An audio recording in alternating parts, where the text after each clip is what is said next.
नमस्कार मित्रांनो, मी निलेश सदा तुमच्या सर्वांचं आपल्या युट्यूब चॅनलमध्ये स्वागत करत आहोत. आपल्याला माहिती आहे कृषी सेवा जी आपली कृषी सेवक परीक्षा होती ती 19 तारखेला संपली आणि त्याच्यानंतर बरेच जण व्हिडिओची वाट बघत होते, मेसेज टाकले. पण व्हिडिओ आपण थोडा लेट आणला आहे.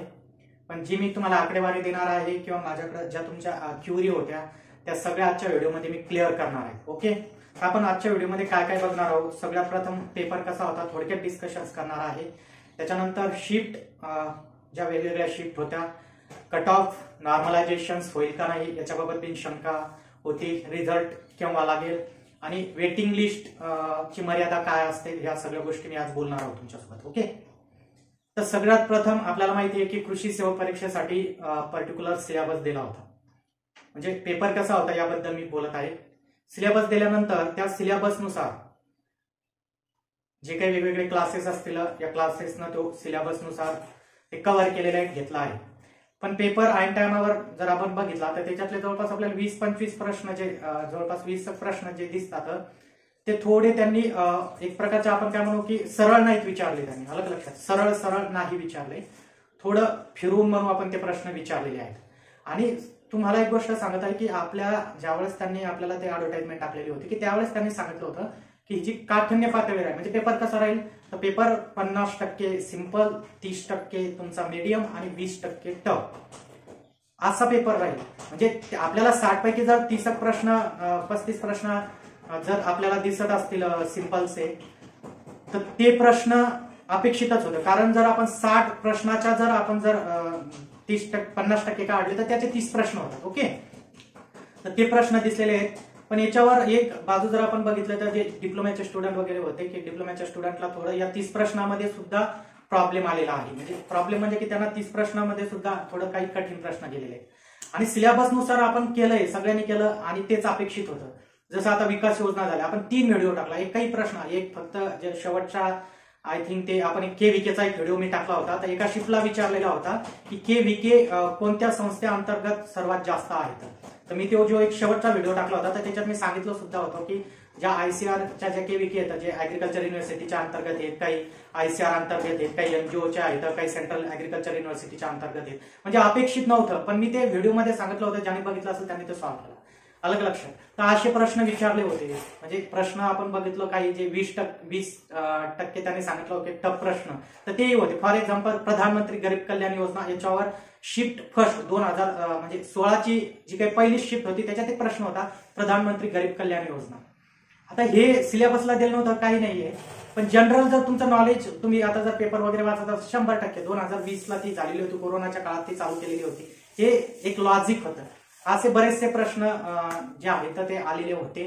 पण वेळ गेली, पेपर झाला. आता त्या गोष्टीवर डिस्कस करून फायदा नाही. फक्त फायदा एक आहे की आता ग्रामसेवकसाठी काय करायचं तर त्याच्यासाठी वेगळा एक मी व्हिडिओ बनवेल. ओके, तर हे झालं पेपर कसा होता. त्याच्यानंतर शिफ्ट बद्दल बोलेल. तुम्हाला माहिती आहे की शिफ्ट आपल्या ज्या झालेल्या आहेत त्या आपल्या टोटल 5 शिफ्ट होत्या आणि 5 शिफ्ट मध्ये 16 तारखेला 3 शिफ्ट झालेल्या होत्या. 7:30ला, एक 11:30ला, एक 3:30ला. जी 7:30ला झालेली होती ती आपल्याला माहिती आहे कोल्हापूर नाशिक होती. 11:30ला नागपूर लातूरची झाली होती आणि 3:30ला पुणे. ओके, आणि जी 19 तारखेची झाली होती तर 7:30ला ती ठाणे आणि कोल्हापूर. आणि त्याच्यानंतर जी झाली होती 11:30ला तर ती 19च्या 11:30ला छत्रपती संभाजीनगर आणि अमरावती.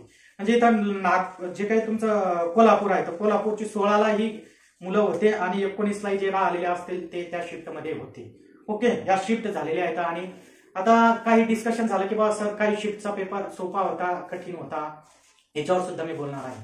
ओके, तर म्हणजे आता मग सर नॉर्मलायझेशन होईल का. म्हणजे आता काय म्हणत आहेत की सर 19ची जी शिफ्ट होती सकाळची ते पेपर म्हणजे त्याच्यावर प्रश्न फार कठीण होते आणि 19ची जे काही इव्हिनिंगची म्हणजे दुपारची शिफ्ट होती त्याचे पेपर थोडे सिंपल होते. तर असं आपलं ओपिनियन आहे. म्हणजे ज्यांनी पेपर दिलेला आहे तर ते मित्रांनो बघा जे काही प्रश्न आलेले आहेत ना बाहेर तर ते 60 पैकी 60 कोणतेच प्रश्न आलेले नाहीत. अलग लक्षात. ते 30-40 प्रश्न आलेले आहेत आणि तुम्ही त्याच्यावरून हे गेस करू शकत ना. आणि आपण गन्स गेस केलेले आहे, पण जे पेपर काढणारे होते जी त्यांची कमिटी असेल त्या कमिटीने तर एवढंच हे केलं असेल ना की आपण या 5 शिफ्टला जे प्रश्न देत आहोत त्याची काठिण्य पातळी सारखीची. असंच त्यांनी गृहीत धरलेलं आहे. त्याच्यामुळे मी म्हटलं तुम्हाला ही शिफ्ट सिंपल होती, थोडी मीडियम होती, ही शिफ्ट हार्ड होती, किंवा बाकी कोणी टेलिग्राम चॅनल किंवा व्हॉट्सअप आपल्या युट्यूबला कोणी म्हटलं तर काही होणार नाही. हा, पण त्यांना जर एका शिफ्टचा जर कट ऑफ या काठीनं पातळीला जात आहे, एका शिफ्टचा जर कमी लागत आहे, तर मात्र ते डिसाईड करू शकतात की हायएस्ट मार्क कसे द्यायचे.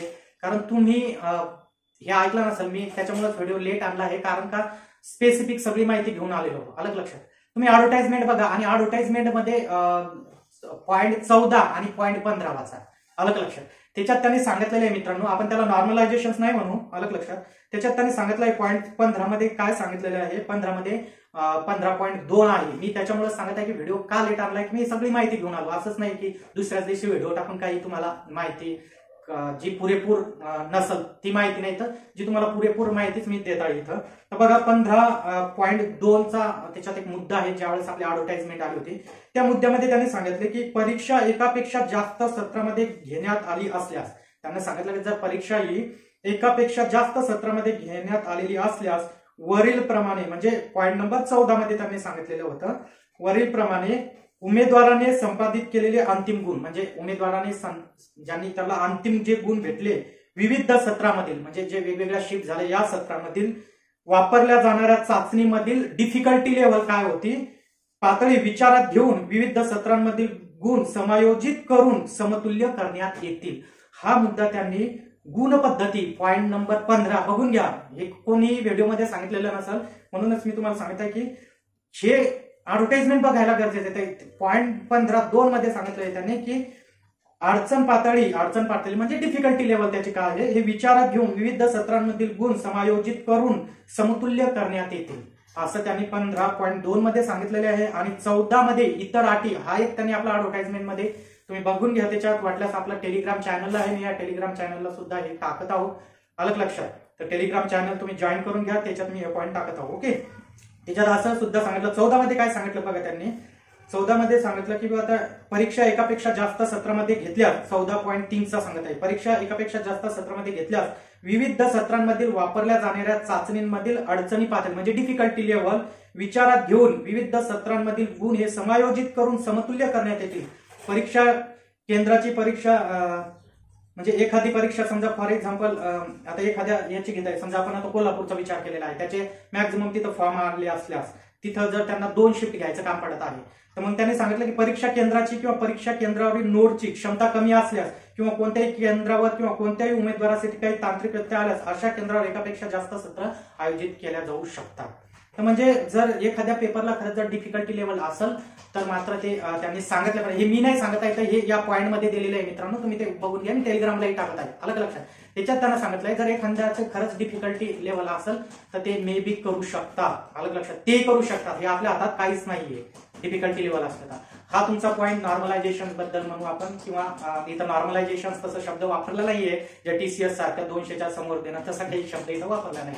म्हणजे एखाद्याची डिफिकल्टी लेवल खरंच जास्त असेल तर आपण ती दुसऱ्या एका पेपरची जर आहे तर ते समायोजित करतील, गुण समतुल्य करतील, म्हणजे जेणेकरून अन्याय होणार नाही. ओके. तर हे झालं तुमचं याच्याबद्दल, आणि विथ प्रूफ मी दाखवलंय तुम्हाला, ते ऍडव्हर्टाइजमेंट मध्ये आहे आणि हे सगळं मी टेलिग्राम ग्रुपला आपला टाकतो. ओके. त्याच्यानंतरचं आहे कट ऑफ किती लागल सर. तर बघा मी 2 दिवस जवळपास पोल आपल्या ग्रुपला ठेवला आहे. तुम्हाला माहिती आहे की आपले जवळपास 30.5K सबस्क्रायबर आहेत, म्हणजे 30,000च्या वरती सबस्क्रायबर आहेत आपल्या टेलिग्राम चॅनलला. मी त्याच्यात पोल टाकलेला आहे. तर आता हे जो टाकलेला आहे त्याचा मी तुम्हाला स्टॅटिस्टिक दाखवत आहे काय आहे. तर हे मुलांनी त्यांच्या स्वतःच्या प्रामाणिकपणे जर दिलेले असतील तर आपण एक समजून घेऊ शकतो की त्यांचे म्हणजे मॅक्झिमम स्टुडंट कोणत्या रेंजमध्ये आहेत. तर बघा तो पोल टाकला होता आणि त्यामध्ये मी कमीत कमी 80च्या खाली आणि जास्तीत जास्त 160च्या वर असे हे मार्क्स त्याच्यामध्ये टाकलेले होते. तर या पोलमध्ये जवळपास 4,000 प्लस लोकांनी उत्तरं दिले म्हणजे काय, तर त्यांनी सांगितलं की सर मला अंदाजित असे माझे एवढे मार्क येऊ शकतात, त्यांचेही अंदाजितच येतात, एवढे मार्क येऊ शकतात. तिथं त्यांनी क्लिक केलं, म्हणजे माझे 110 ते 120च्या मधात मला पडू शकतात, तर तिथे त्यांनी क्लिक केलेलं असेल. आता ते स्वतः सोबत प्रामाणिक असणं खूप गरजेचं आहे. अलग लक्षात. तर त्यांनी केलेले असतील. ओके. तर आपल्याला जर मी टक्केवारी काढले तर काही स्टुडंट असे सुद्धा सापडले की त्यांनी 80%, खाली आम्हाला मार्क असतील असे 5% स्टुडंट सापडलेले आहेत आपल्याला, की त्यांचं म्हणणं आहे आम्हाला 80च्या खाली सुद्धा असतील. ओके. त्याच्यानंतर 80 ते 90च्या दरम्यान 7% लोक आहेत, जवळपास 299 स्टुडंटना सांगितलं की आम्ही 80 च्या 90च्या दरम्यान राहू शकतो. नंतर 90 ते 100च्या दरम्यान असणारे इथं 9% लोक आहेत, जवळपास त्यांनी 396 स्टुडंटने आपलं ओपिनियन दिलेलं आहे.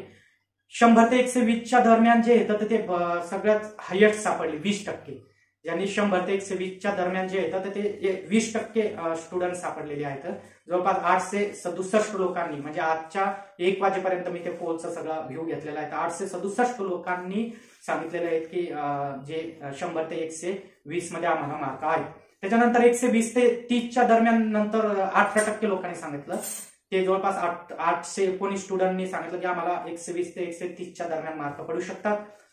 नंतर 130 ते 140च्या दरम्यान 14% लोक येतं. बघा हे बी आहेत, 130 ते 140च्या दरम्यान 14% लोक येतं. आणि 140 ते 150च्या दरम्यान 9% आहेत. आणि 150 ते 160च्या दरम्यान 5% आणि 160च्या वरील 4% येतं, म्हणजे 177 लोक आहेत. आणि 9% लोकांनी समजा पोल चेक केला तर आपले 4000 विद्यार्थ्यांनी हा पोल दिलेला आहे मित्रांनो. त्याच्यात मला एक, जर याचा आपण एक मीन काढला आपण तर आपण बघू 100 ते 120 मध्ये 20% आणि 120 ते 130 मध्ये 18%, म्हणजे हे 2 फॅक्टर आहेत हे मला सापडलेले आहेत, इथं बघू शकता तुम्ही. आणि हा मुलांनी दिलेला आहे, जे मी आपल्या ग्रुपवर टाकलेला होता. आणि 4000 लोकांनी वोटिंग केलेलं आहे त्याच्यात, म्हणजे आपला ग्रुप मोठी क्वांटिटी आहे त्याच्यामुळे 4000 मुलांनी हे केलेलं आहे.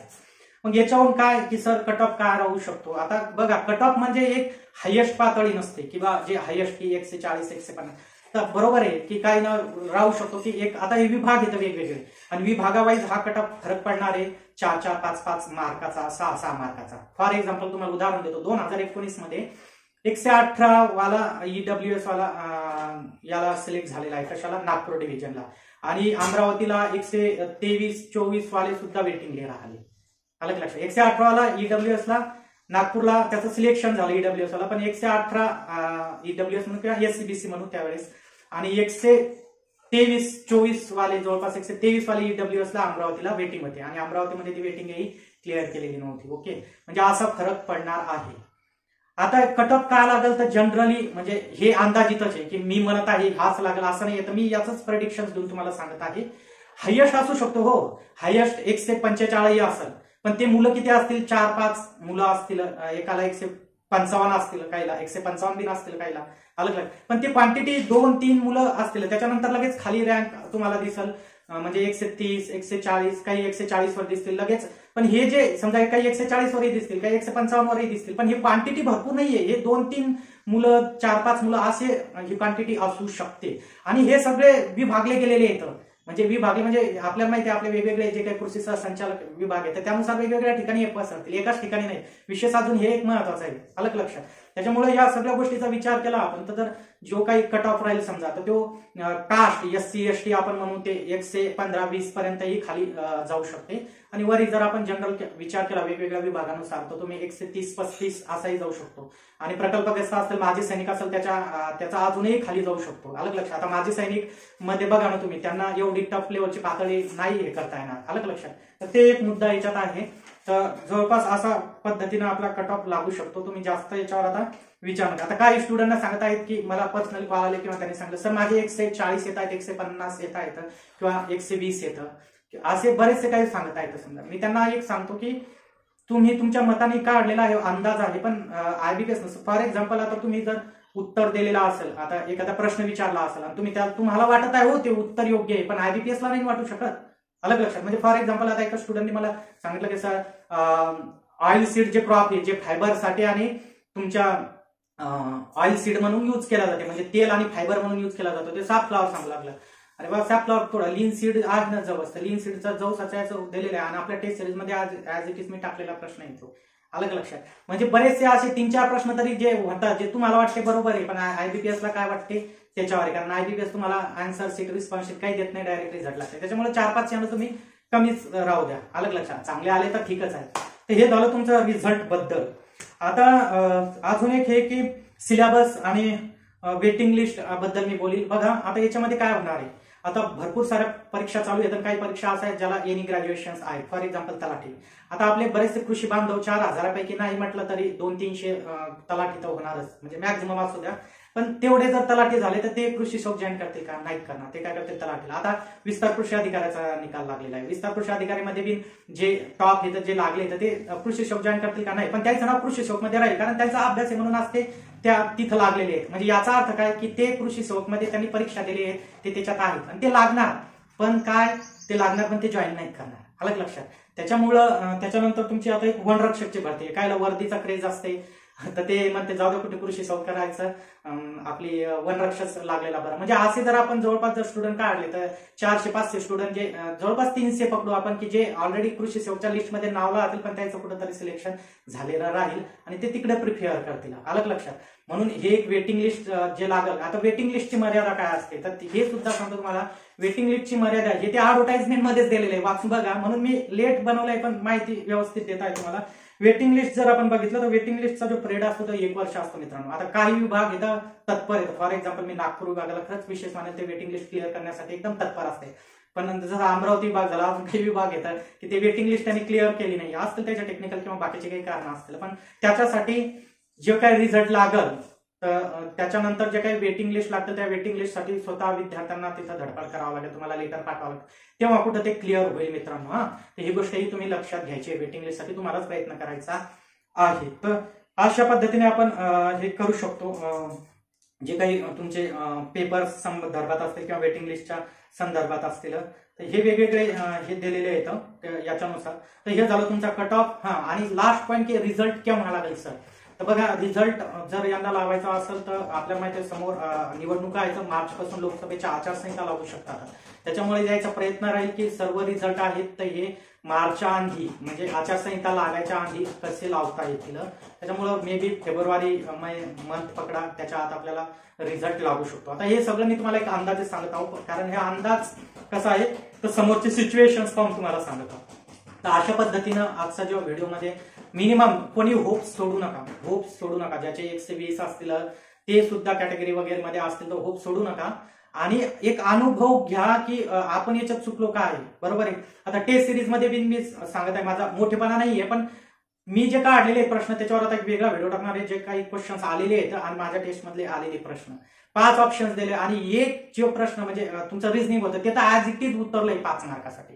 ऍज इट इज तिथं मुलांना त्याच्यात विचारलेलं आणि आपण टाकलेलं रिझनिंगचा ते जो पझलचा क्वेश्चन ऍज इट इज. आणि याच्यात बँकिंगवाल्या मुलांना काय झालं एक विशेषता म्हणजे की त्यांनी तुमचं रिझनिंग झालं आउट ऑफ मारलेले येतं. त्यांनी 20 पैकी 20 मॅक्झिमम मुलांनी मारलेले येतं. त्यांचा EFOचा अभ्यास होता, करंट बी चांगलं होतं, करंटचे काही क्वेश्चन्स होते ते सुद्धा चांगले आलेलं होतं. इंग्लिश त्यांचं चांगलेलं होतं कारण ते करत आहेत ते. अलग लक्षात. जसं जनरल वाले जे आपले मुलं येतात तर त्यांना नाही तिथं त्या गोष्टी जमल्या. तर ह्या अशा पद्धतीने असते. आता EFOचा असेल, EFOचे ज्यांनी दिलेले आहेत ते मुलं EFO जॉईन करतील. कशाला कृषी सेवक, म्हणजे कृषी सेवक ते नाहीत करणार. तर वेटिंग लिस्ट त्याच्यामुळे सुद्धा क्लिअर होण्याचे चान्सेस आहेत. तर आजचा व्हिडिओ होता की तुमचे जे गोष्टी येतात, जे तुमचे डाऊट्स होते तर ते मी सांगण्याचा इथं प्रयत्न केला. मला जे आलेले येतात हे आता मी सांगितलं की बाबा 20% लोक 100 ते 120च्या दरम्यान येतं आणि 18% लोक 120 ते 130च्या दरम्यान आहेत आणि 14% त्याच्यानंतरचा आहे 130 ते 140. म्हणजे 135 प्लस कट ऑफ लागल, म्हणजे ते ओपन कॅटेगरीमध्ये कन्सिडर केल्या जातील. पण त्याच्यानंतर रँक जे राहतील खालचे तर ते 120 पर्यंत ही येऊ शकतील. अलग लक्षात. 120-125 पर्यंत ही किंवा त्याच्या खाली सुद्धा येऊ शकतील. असं फिक्स सांगू शकत नाहीये. अलग लक्षात. असं फिक्स नाही तुम्हाला की एवढा या कॅटेगरीचा पर्टिक्युलर तर रिझल्ट लागला. पण एक जनरल आपण अवरेज काढलं तर मुलांच्या रेंज सगळ्यात जास्त ह्या होत्या 120 आणि हे बायफर्गेशन होणार आहे, सगळीकडे ते डिवायडेड होणार आहे. लवकरच आता ग्रामसेवक बद्दल आता आपल्याला याच्यातून काय शिकायचं आहे तर हे नक्कीच आपण आता ग्रामसेवकचा जो व्हिडिओ राहील त्या ग्रामसेवकच्या व्हिडिओसाठी आपण आता लवकरच घेऊन येऊ. ग्रामसेवक बद्दल तुम्हाला डिटेल कसं करायचं, काय करायचं, कारण पर्टिक्युलर काही मुलांनी जो अभ्यास केलेला आहे तो पर्टिक्युलर पुस्तक त्याच्या बाहेर काही ते गेली नाहीये. काही पुस्तक मी ऑलरेडी सांगितले होते की ज्याच्यात 100% त्यांनी सिलेबसच कव्हर केलेला नव्हता तरी ते पुस्तक ते वाचत होते. अलग लक्षात. तर आता थोडं स्वतःमध्ये बदल घडवा. बदल म्हणजे परीक्षाला काय पाहिजे त्यानुसार आता अभ्यास करा. ओके. तर चला आज आपण इथंच थांबू. तोपर्यंत नेक्स्ट व्हिडिओ येईलच कृषी सेवकचा. तोपर्यंत ओके.